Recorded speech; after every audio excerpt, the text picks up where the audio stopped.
Hello guys, नमस्कार। मैं हूँ आपकी संजू यादव और हमारे चैनल में आप सबका बहुत बहुत स्वागत है, अभिनंदन है। और माता रानी का बहुत प्यारा सा गीत लेके आई हूँ और कैसा लगे तो आप लोग प्यारा सा कमेंट करके बताइए। आइए सुनिए।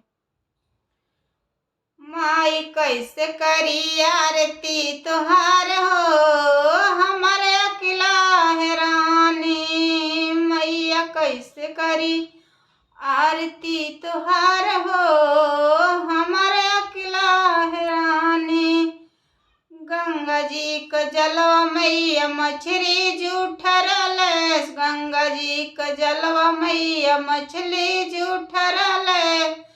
कैसे का जलवा चढ़ाई हो, हमारे अकेला है रानी। कैसे का जलवा चढ़ाई हो, हमारे अकेला है रानी।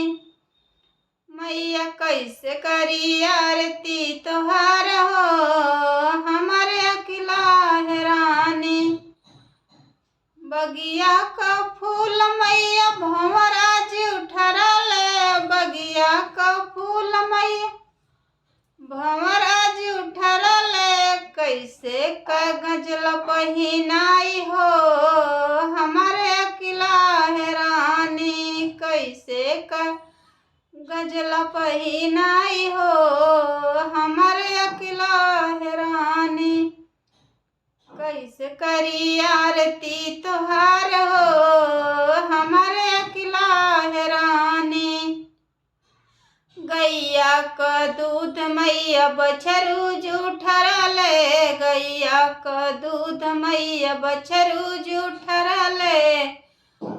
कैसे का कैसे का भोगवा लगाई हो, हमारे अकेला है रानी। कैसे का दूध में चढ़ाई हो, हमारे अकेला है रानी।